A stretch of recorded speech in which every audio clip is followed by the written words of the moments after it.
Oke, Bismillahirrahmanirrahim. Di sini saya akan coba menjelaskan kembali terkait materi Dynamic Routing OSPF ya. Oke, langsung saja kita masuk ke materi pengertian Dynamic Routing OSPF. Pengertian Dynamic Routing OSPF. Oke, kita baca dulu di slide-nya. OSPF merupakan salah satu Open Standard Dynamic Routing Protocol. Oke, jadi OSPF ini salah satu protokol routing dynamic ya. Oke, intinya kayak gitu. Oke, yang termasuk ke dalam kategori link state routing protocol ya. Jadi OSPF ini masuk ke dalam kategori link state ya, karena ada distance vector ya dan lain-lain, dan OSPF ini masuk ke dalam kategori link state seperti itu. Kemudian link state itu apa? Kita lihat ya. Link state routing protocol merupakan routing protokol yang membuat topologi jaringan keseluruhan. Jadi link state routing protokol ini dia tuh membuat membuat topologi jaringan ya keseluruhan di satu domain serta melakukan perhitungan base path setiap nodenya menggunakan algoritma Dijkstra seperti itu. Jadi di sini kita udah tahu ya. Jadi kalau kategori link state ini ya, klasifikasi link state ini dia tuh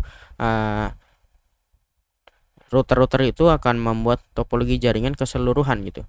Yang kemarin udah dijelaskan analoginya. Kalau link state seperti kita nggak pakai Google Maps gitu. Kita tahu seluruh jalan, kita tahu traffic mana yang tercepat, mana lagi padat, itu kita semua tahu.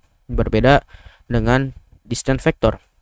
Kalau distance vector dia hanya tahu seolah-olah itu kita kalau mau menuju suatu tempat lah, itu cuma mengandalkan papan petunjuk arah seperti itu. Jadi kita nggak tahu jalanan itu kayak gimana, lewat mana aja tuh nggak tahu gitu. Oke, algoritma Dijkstra merupakan algoritma untuk mencari jarak terpendek di antara node. Oke, jarak terpendek di antara node gitu. Algoritma Dijkstra membandingkan cost ke setiap node dan membandingkannya untuk mencari cost terkecil menuju tujuan gitu. Jadi algoritma Dijkstra ini semisal nih dari router 1 mau ke router 5. Nah, dia akan menghitung costnya gitu. Nah, nilai cost ini didasarkan dari apa? Kalau di routing OSPF, nilai costnya itu berdasarkan dari 100 dibagi bandwidth per mega gitu. Jadi misalkan linknya ini 100 mega, maka nilai costnya adalah 1 seperti itu ya. Kalau misalkan interface-nya ini 10 mega, maka nilai costnya adalah 10. Jadi kayak gitu. Untuk mencari nilai costnya itu atau perhitungan nilai costnya itu seperti itu. Nah, algoritma Dijkstra untuk menuju dari 1 menuju ke 5, dia mencari nilai yang terendah gitu. Lewat mana nih yang terendah kan? Di sini ada banyak jalur, bisa lewat router 6, bisa lewat router 3, bisa lewat router 2 gitu. Jarak terkecil ya, costnya itu belum tentu yang terpendek gitu. Jadi bisa aja muter dulu gitu, bisa aja ke sini baru ke nyampe gitu, nggak sini langsung gitu, nggak, karena dia akan melakukan perhitungan terlebih dahulu nilai costnya yang kecil lewat mana seperti itu. Terdapat dua link state routing protokol yang saat ini dapat diimplementasikan, yaitu OSPF dan ASIS. Oke. Jadi untuk routing link state untuk saat ini tuh sebenarnya ada dua ya, ada selain OSPF yaitu routing protokol ASIS. Cuma di sini kita belajarnya dikhususkan itu cuma belajar OSPF aja. Oke. Dan silakan teman-teman explore sendiri gitu. Jangan belajar cuma terpaku dari di dalam kelas ya, di dalam kampus gitu. Tapi cobalah explore, apalagi sekarang udah enak banget ya, ada internet gitu, bisa baca-baca website atau ikut course online, ikut bootcamp gitu. Lanjut ya, proses OSPF dalam melakukan adjacency adalah sebagai berikut. Nah, gimana sih proses OSPF itu terbentuk gitu untuk melakukan adjacency? Kita lihat. Pada saat awal router yang sudah dikonfigurasi OSPF akan mempunyai state down gitu. Jadi awalnya state-nya dimulai dari down. Kemudian router mulai list semua neckboardnya dan kemudian mulai mengirimkan paket hello gitu. Jadi pas kita config atau mengaktifkan router OSPF, maka router itu akan mengirimkan paket hello ke tetangganya. Pada tahapan ini OSPF akan mempunyai state init. Selanjutnya, router yang sudah menerima paket hello balikan ya dari router tetangga akan berubah state-nya menjadi two way. Jadi gini, misal router 1 kita udah config OSPF, router 3 udah config OSPF. Nah, ketika kita udah config OSPF, maka router 1 akan mengirimkan paket hello ke router 3. Nah, router 3 itu nanti harus membalas paket hello-nya ke router 1. Nah, kalau udah si router 1 menerima balasan dari si tetangganya, si router 3 ini ya, contoh, maka state-nya itu akan menjadi two way. Selanjutnya ya, router selanjutnya akan menentukan router mana yang akan menjadi DR dan BDR berdasarkan router ID terbesar pada broadcast network. Pada tahapan ini OSPF akan punya state X start gitu. Jadi kalau kita mau bahas lebih dalam tentang OSPF, itu ada konsep DR dan BDR. Singkatnya DR dan BDR ini seperti ketua kelas dan wakil ketua kelas saja gitu. Nah, ketua kelas dan wakil ketua kelas untuk apa? Untuk melakukan update routingannya gitu. Tapi kalau misalkan topologinya seperti ini, maka tidak dibutuhkan DR dan BDR gitu. Kalau networknya point to point, maka DR dan BDR itu ya nggak dibutuhkan banget ya, nggak dibutuhkan. Oke, lanjut. Router kemudian akan bertukar lokal database DBD. Nah, ini informasi database ya, DBD, bukan demam berdarah, oke. Sehingga memiliki database dari network OSPF gitu. Pada tahapan ini OSPF akan mempunyai state exchange. Oke. Lanjut ya. Router selanjutnya akan mengirimkan link state request atau LSR ya untuk meminta network baru yang kurang dalam topologi database dan akan mendapatkan link state update LSU gitu ya. Jadi kalau misalkan ada yang kurang nih atau ada network baru, maka router ini akan mengirimkan namanya itu LSR, link state request. Nanti balasannya paketnya LSU, link state update, sehingga router database tersinkron satu dengan yang lain. Pada tahapan ini juga terjadi perhitungan base path menggunakan algoritma Dijkstra. Tahapan ini disebut dengan loading. Setelah semua tahapan sinkronisasi network database antar router selesai, OSPF state akan berubah menjadi full gitu. Jadi ujungnya adalah full. Kalau udah full maka semua tahapannya sudah selesai kayak gitu. Hal tersebut menandakan proses adjacency OSPF telah selesai dan router sudah bisa memforward paket. Oke. Nah, ini ya kurang lebih tahapannya seperti ini. Down, init state, two way, DR selected, if need. Jadi kalau dibutuhkan ya, kalau misalkan network point to point berarti nggak dibutuhkan. Kemudian X start state, DBD paket, exchange state, loading state, dan akhirnya adalah full state seperti itu. Oke, lanjut. Di sini langsung diberikan topologi. Nah, gini nih. Terdapat dua jenis OSPF area, ya ini kurang A ya, yaitu backbone area dan non backbone area. Dalam OSPF semua non backbone area harus terkoneksi dengan backbone area. Oke. Jadi kalau routing protocol link state ini dia tuh mengenal, atau terlebih khususnya routing OSPF ini ya, mengenal yang namanya konsep area-area seperti itu untuk memecah domainnya ya.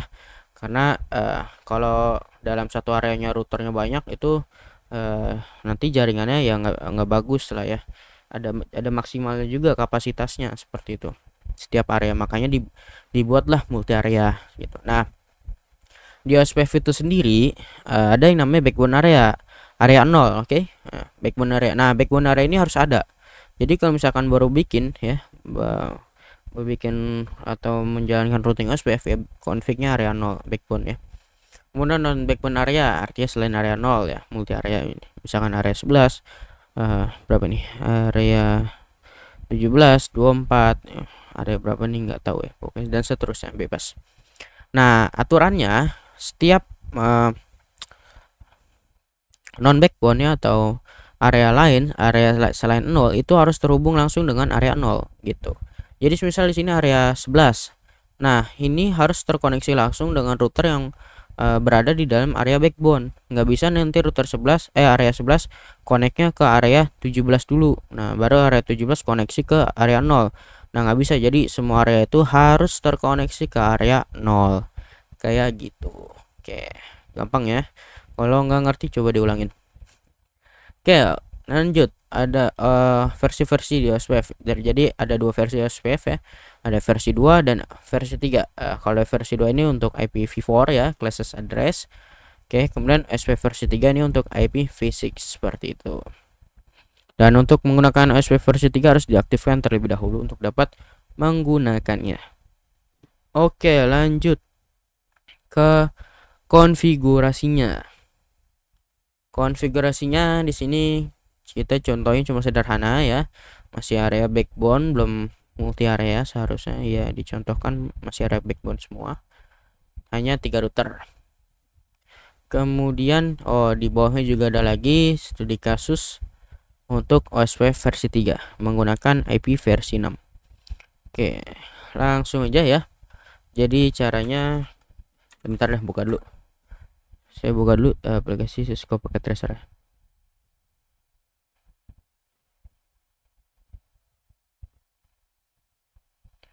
Oke, di sini kita pakai router yang 1841 yang ini ya. Kita buat 3 router. Kemudian kita konekkan antar router. Ini menggunakan kabel cross ya. Oke. Selanjutnya kita bagi dua deh.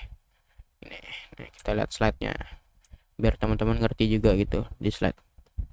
Yang pertama nih, interface saya sesuaikan EVA00, EVA01. Oh, bisa dihapus dulu. EVA00 ketemu EVA01, EVA00 ketemu EVA01. Oke. Oke, kayak gini ya. Kemudian untuk IP-nya, IP point to point-nya 12.12.0 124 23230/24. Yang pertama apa? Yang pertama kita konfigurasi dulu IP address-nya ya. IP address-nya. Nah, muncul seperti no. Kemudian enable configure terminal. Hostname-nya diganti misal jadi R1. Nah, kita lihat interface-nya, nama interface-nya itu interface FA00 ya. Jadi interface FA0/0 no shutdown. Kita hidupkan interface-nya karena by default router ini interface itu secara administratif itu down itu ya. Kita no shutdown, kita hidupkan. Oke, nanti muncul log change state to up seperti itu. Selanjutnya kita assign IP address-nya, IP address 12.12.12.1. Kemudian net atau subnet max-nya ya, subnet max-nya 25.25.50 karena kita menggunakan /24. Oke. Kemudian udah kelar untuk konfigurasi IP. Cukup kayak gitu aja. Dan di router sebelahnya, router kedua, no enable configure terminal, hostname-nya R2. Dan kita assign dulu interface F00. Kita hidupkan, no shutdown. Kemudian IP address-nya F100 itu 2323 ya, 23.23.23.1 255.255.255.0. Oke. Selanjutnya di interface F01 no shutdown. Kemudian IP address-nya itu 12.12.12.2 255.255.255.0. Oke. Selanjutnya kita pindah ke router yang ketiga, yang terakhir, no enable configure terminal, hostname kita ganti R3. Kemudian interface-nya F00 ya, no shutdown. Dan kita masukkan IP address-nya yaitu 23232. Sebenarnya bebas ya karena kita pakai /24, bisa dimulai dari 2, 3, 4, 5 sampai 254 bisa. Oke. Oke, kelar. Untuk konfigurasi IP address harusnya udah pada bisa semua ya. Oke, lanjut kita konfigurasi routing OSPF-nya. Oke, di sini masih belum hidup F01. Oh, sorry. Interface-nya salah nih. Jadi di default bisa nih interface 00. Oke. Oke, default interface ini artinya untuk mereset konfigurasi yang ada di interface-nya gitu ya. di sini saya salah assign atau salah mengkonfigurasi interface. Harusnya interface-nya itu FA01 tapi malah interface FA00. Oke, interface FA01 no shutdown. Nah, IP address-nya 23.23.2.255.255.255.0. Oke, right ya. Oke, lanjut kita konfigurasi routing OSPF. Nah, di sini untuk melakukan routing OSPF, komennya adalah router ya. Bisa lihat aja di slide-nya ya. Router OSPF.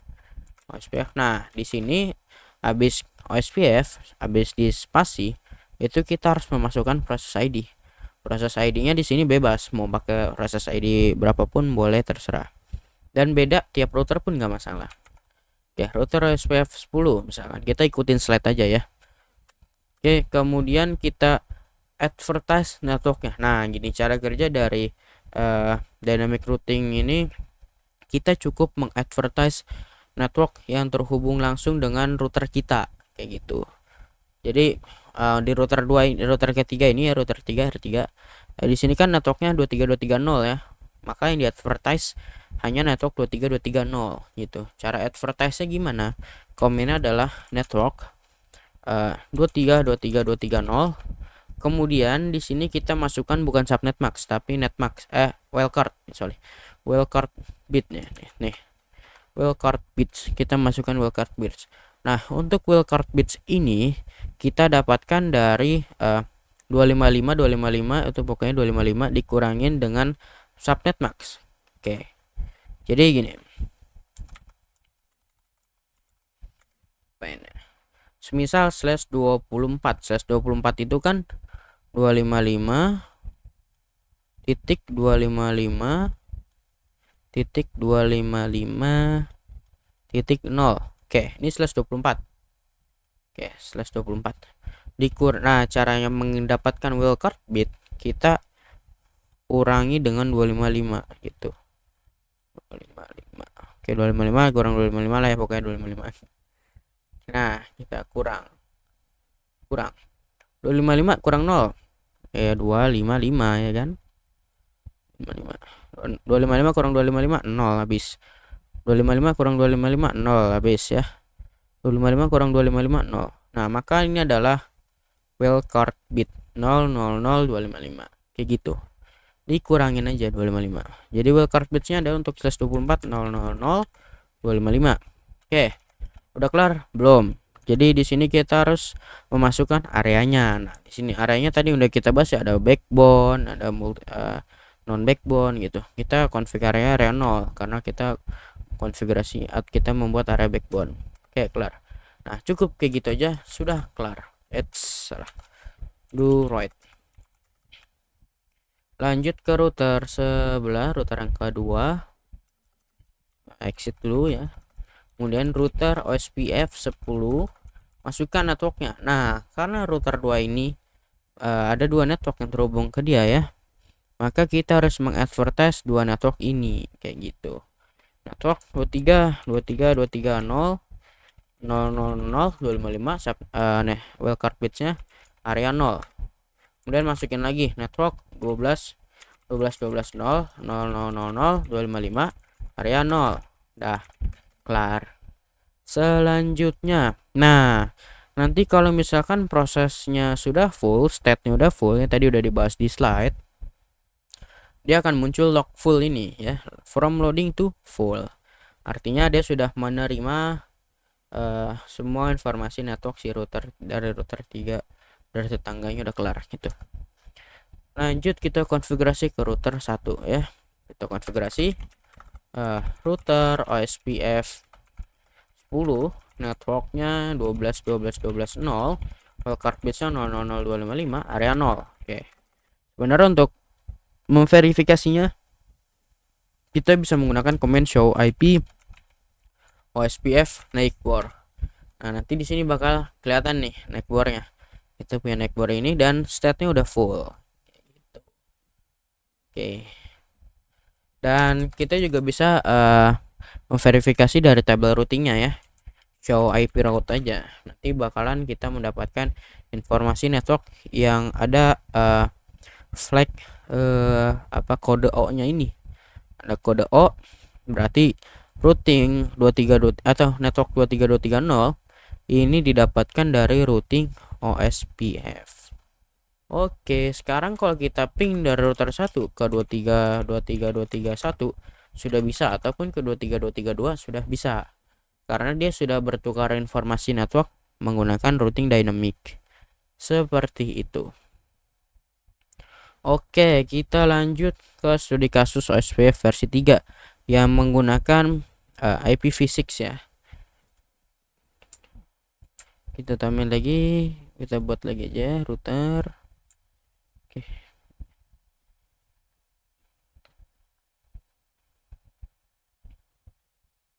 Kita fast forward time supaya lebih cepat.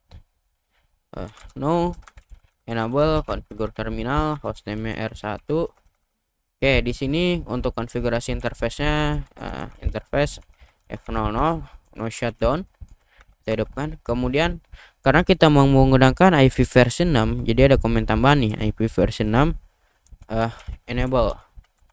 Untuk mengaktifkan dulu ya, mengenable, baru kita bisa mengsign IP versi 6 ya. Add.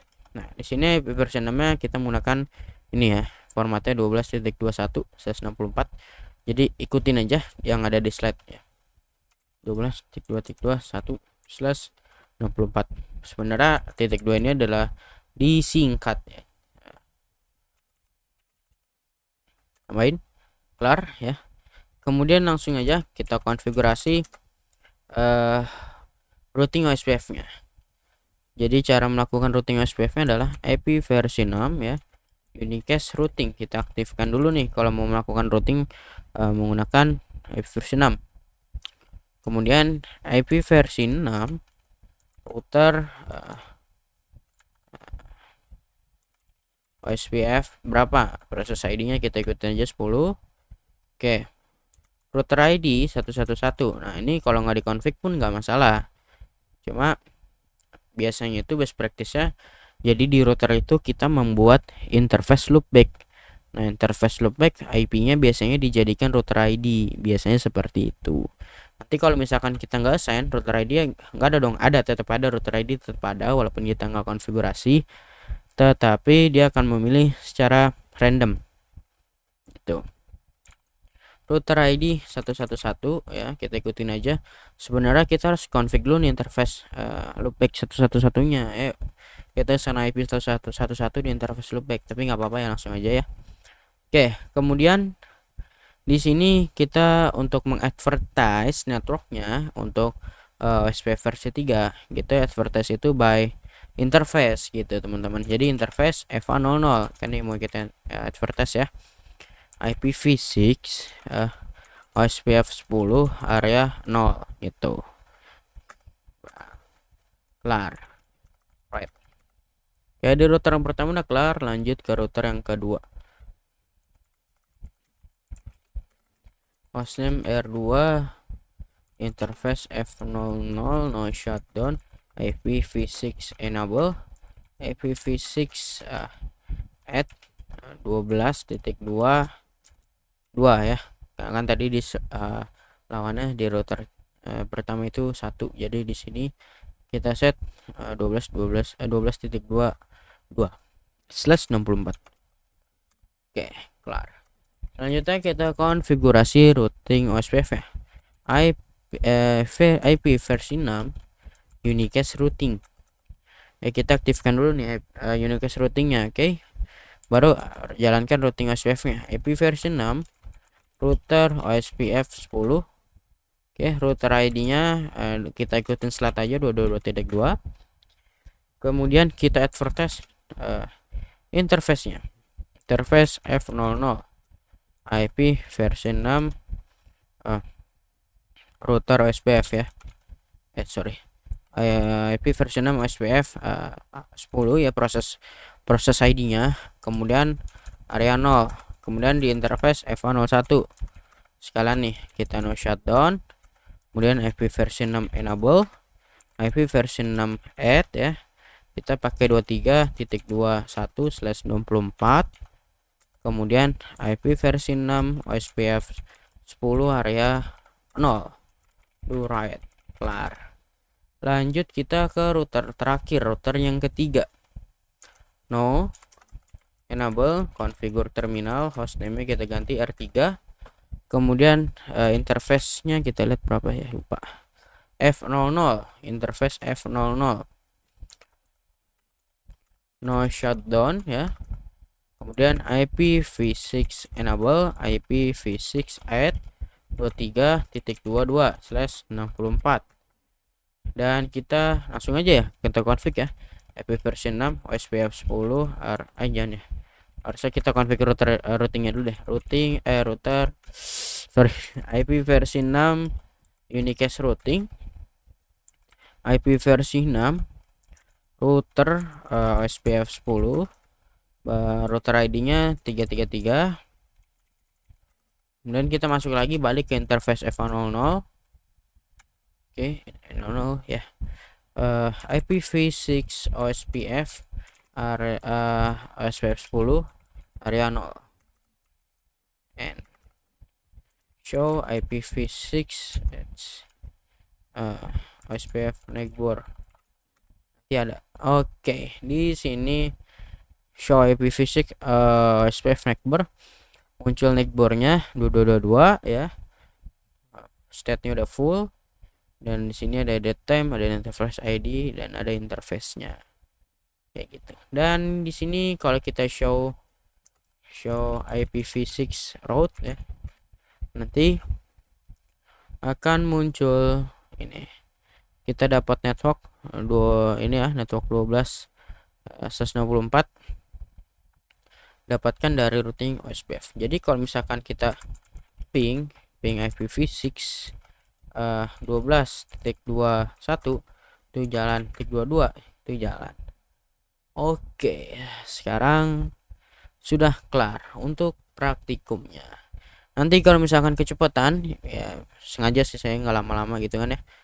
Jadi kalau video enak bisa dimundurin, bisa diulang gitu. Oke, kurang lebih mohon maaf. Assalamualaikum warahmatullahi wabarakatuh.